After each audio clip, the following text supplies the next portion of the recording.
So today I wanted to talk about the latter half of the Caravan discography, which, unlike a lot of what I talk about on this channel, is something that I really only became familiar with recently. Now, I've known their early work since my mid-20s, and I think everything from the first album through For Girls Who Grow Plump in the Night is basically perfect and, close enough to equal that I don't really see much point in doing a ranking, other than to say that, of course, Land of Grey and Pink is certainly at the top and one of the best prog rock albums ever. That's pretty broadly assumed at this point.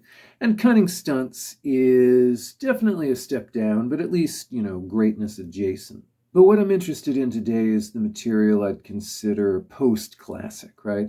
Now, there's some debate about where that era might start, but personally, I'd put the line at Blind Dog at St. Dunstan's in 1976, which begins a period where they never really capture that perfect balance of elements that makes the early stuff so special. And until the recent release of the Who Do You Think We Are box set, I had never heard any of those subprime albums. The classic stuff is readily available in the remastered editions from the early 2000s, which is how I knew it. Those are readily available on the secondary market. But the later material is often quite expensive to get a used copy, or at least it was until the release of the box set. Not all of it's been consistently available on streaming when I've checked over the years. And, even during the Pirate Bay era, it wasn't even all readily stealable. So as much as I've always loved the classic material, it wasn't until a few months ago that I got to know these later albums. And I was kind of approaching them really just with the question of, are these worth listening to? So now, having lived with them for a few months, I wanted to offer some thoughts about their various qualities. And, as one often does in the internet, I've arranged things in a list best to worst. I'll start with some overall thoughts. A few things are happening in the subprime Caravan era. First, while there was always some personnel shift during the classic years, starting with Blind Dog, you really see a trend where the other strong writers and singers are mostly gone. Not entirely, but mostly. Pye Hastings becomes the dominant voice and spirit of the band in a way that he really wasn't in the earlier material. And that's no knock on Pye. Obviously, he deserves immense credit and respect for being the heart of the band for so long, for keeping it going through all the adversity that he has. But the absence, particularly of Richard and David Sinclair, really kind of reduces the scope of what they can do compositionally and takes some of the distinctive voices out of the equation. Other writers do get a spotlight during this time, but none of them are really at the same caliber. The second thing that happens is that the emotional and tonal balance of the work tends to get lost. Classic Caravan has a lot of whimsy, it has some raunch, but those flavors are counterbalanced by a strong sense of melancholy. And musically, it's maybe quite light in some places, but surprisingly heavy and intense in others. And, in the subprime work, quite often that whimsy gets cloying, it gets a little bit too frequent, the melancholy is diminished or it's less convincing, and the sense of weirdness and absurdity and surrealism are lost, and the sound generally becomes much lighter. All of this is tied as well to the last issue, which is simplification. The songs get shorter and simpler and slighter, and, something like this has happened to every major prog band right around this time for the most part. But, again, while there's not necessarily anything wrong with shortness and simplicity, the range of possibility and expression gets diminished or lost. Now, to say they're short doesn't necessarily mean to say that they're dumbed down. Some of these albums have playing and arrangement that are quite strong and, that often serve to elevate songs or material which might otherwise not be nearly so listenable. So, to address the question in the title, is it worth listening to these albums? Now, my usual orientation is toward completism, right? So, my reflexive answer is going to be yes. But the quality spread is pretty significant, right? From material which at one end is either annoying or dull, in the middle, material which has a certain amount of character and quirk, but maybe doesn't have the full strength of the classic stuff. And then toward the other end of the spectrum, some really legitimately excellent, moving, high-quality stuff. So for anyone who might be interested in this era of the band but isn't really sure where to start or how to navigate the quantity of material that they did, I'm going to start with what I found least impressive, work my way up to the best stuff, the stuff that comes the closest to standing with the classic material and really kind of demonstrating the virtues of this period. Now, this first video is going to cover the lower half of the ranking. This, I think, would be basically for completists only, material to approach with caution, if at all, right? And these are albums that have some intriguing elements, some enjoyable moments, but are hard to sit through and fully enjoy front to back or back to front, you might say. Now, in a week or two, I'm hoping to have the second video up, which will cover the material that is of more interest and more enjoyment, I think, even for relatively casual listeners. As always, I'm Hans from Electric Brain, Electric Shadow. We're a contemporary art rock project that's influenced but not limited by the prog rock tradition. You can find us on Bandcamp or your favorite streaming service.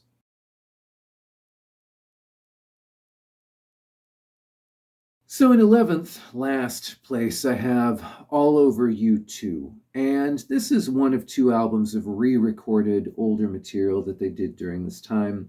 I debated whether or not to include these two albums, but they're part of the work that the band did during this period. They're included in the box set. Ultimately, they are part of the legacy. And I will say this for them, they're not boring and they're not predictable, for better or worse. Now, the first album of re-recorded material, which was just called All Over You, that kind of took all the best stuff, right? Most of the songs that you'd be most interested in hearing this treatment on were done on that album, and the selection here is much odder, focusing more on the mid-70s material, like, things, several things from Girls Who Grow Plump in the Night, a couple things from Cunning Stunts and Blind Dog. I love Girls Who Grow Plump in the Night, but a lot of the joy of that album comes from the quality of the arrangement and sound and playing, maybe a little bit more so than the underlying writing. And the Blind Dog material, a lot of that wasn't necessarily even that great in its original form, frankly. And this album also suffers from the same problem as the earlier one of the pair, which is some odd, dated 90s production flourishes. So, for instance, you have a drum machine-based version of Grubby Smelly Little Oik. Though I'm 5'4", you could see he was a man. Which segues into a version of Bobbing Wide that's more like a blues solo over bad trip-hop. Feels a bit like some of the things Hawkwind was doing in the 90s, but, a less successful version of that.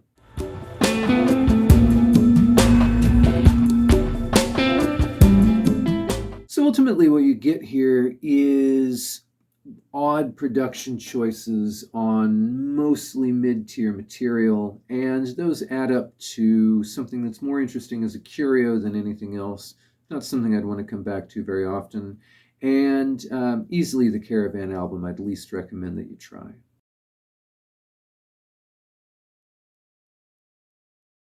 At 10th, I have Paradise Filter, which is easily the least successful of the string of reunion albums that they began in the late 90s, leaving aside, of course, the album of re-recordings that I just mentioned. With some of the later Caravan material, even when the writing isn't reaching the heights that it could, there's still a lot of a sense of quirk and personality and charm, right? And what happens here is that those qualities really fade, and you get something which feels, maybe of everything here, the least like a release by Caravan. The songwriting in particular here really lacks personality, with some fairly well-worn lyrical themes that don't really have the clever narrative quality of a lot of Pye's best work. The instrumental palette here is less interesting than a lot of their other albums. The first couple songs are built around that kind of sapless, distorted guitar tone that you get when older bands try to be hard.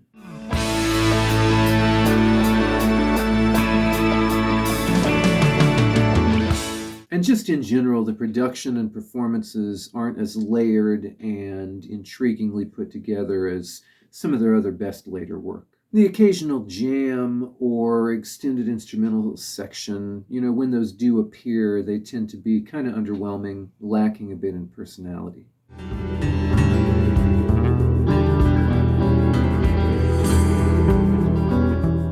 Some of the later Caravan work is quite good and will show up much higher in the ranking here, but this is an underwhelming, inessential release. Another one of the last things I'd recommend that you try.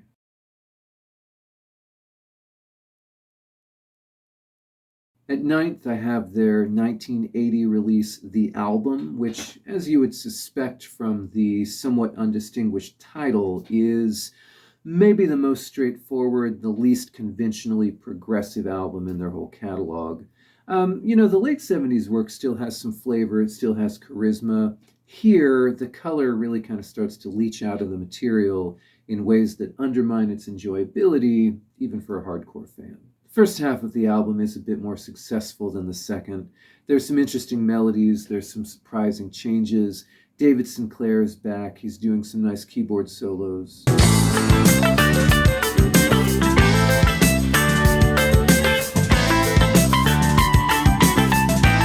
There's a weird vocoder effect on the song Make Yourself at Home, which doesn't really make aesthetic or artistic sense, but at least is interesting.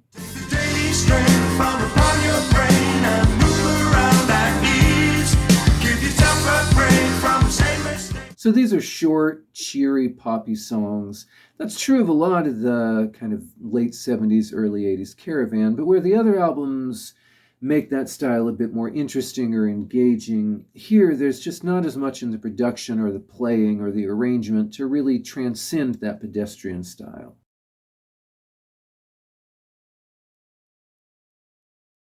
At eighth, I have Cool Water, which is notable as a lost Caravan album. It was shelved by their label in 1978, then finally released in 1994. I've read some varying things about how finished this was, how close it was to being released in 1978, how ready it was for that. But ultimately, again, it doesn't have a lot of compelling ideas or a lot of interesting performances compared to some of the other late 70s, early 80s material. I do like this sort of mellow late night vibe of the opener. It's an interesting idea to lead off with a slow song.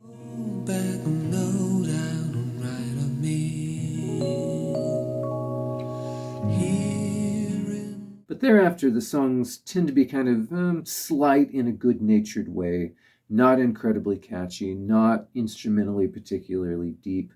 Lyrically, I suppose you could make the case that this is sort of an interesting portrait of a particular kind of old-fashioned Englishness at a specific point in time. You have a song about going out for drinks after a cricket game, a song about being confused by an answering machine, a song about Pi's father being resistant to air travel.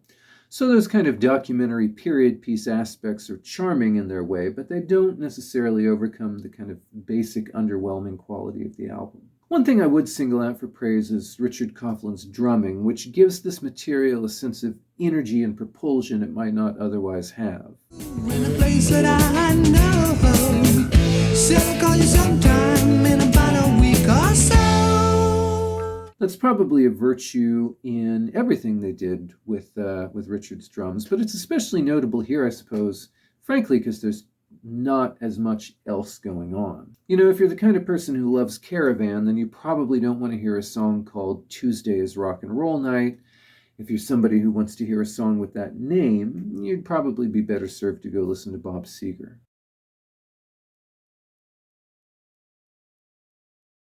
At seventh, I have All Over You, the first of their two albums of re-recorded songs.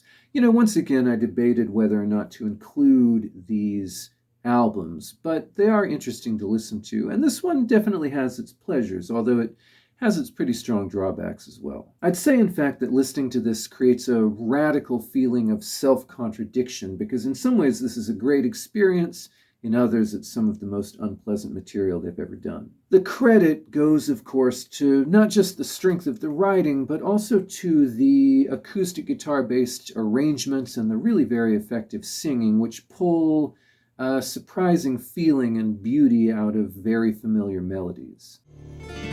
There's a place where I can go,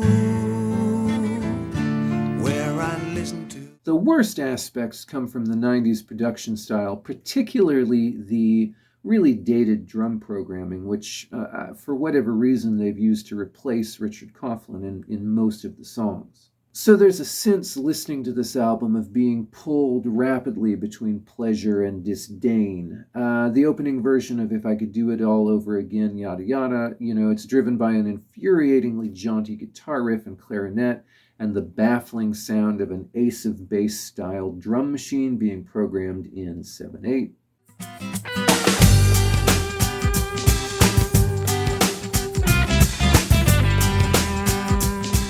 That might actually be the single most off-putting thing in the whole Caravan discography. But then it's followed by an acoustic version of Place of My Own that really drives home how entirely lovely that vocal melody is, but then that stupid drum machine comes in and makes it sound like Natalie Imbruglia.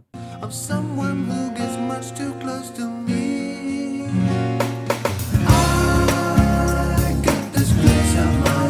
It's a very odd experience and almost never unmitigatedly pleasurable, but it's more than just a boring retread.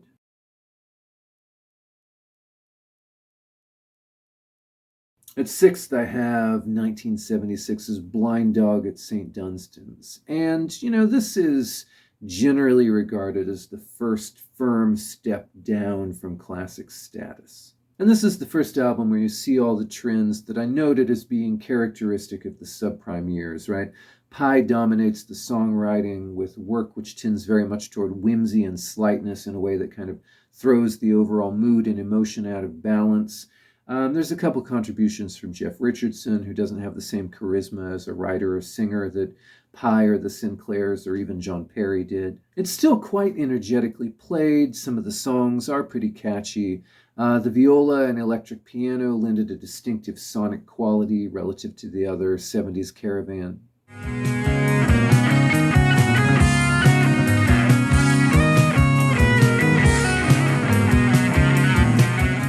It has this way of blending where all the songs run together in a suite-like way, which kind of gives the whole album a nice sense of unity and flow. But many of the most memorable songs are the silliest. When I glance at the track list, the first thing that pops into my head is the track Grubby Smelly Oik and its reprise, which, for lack of a more sophisticated term, is a really dumb song.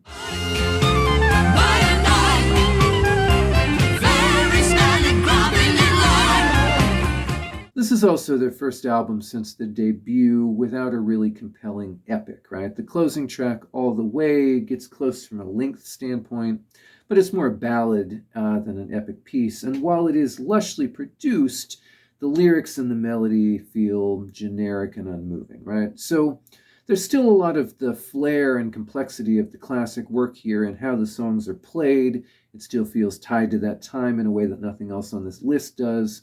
If you like cunning stunts, this is probably worth checking out, but the writing and atmosphere don't come anywhere near the sophistication of their best work. So this seems like a good place to stop. We're right on the cusp now between the uneven stuff, the material I'd recommend cautiously to completists, and the legitimately good material. So I'll be back in a couple weeks for part 2.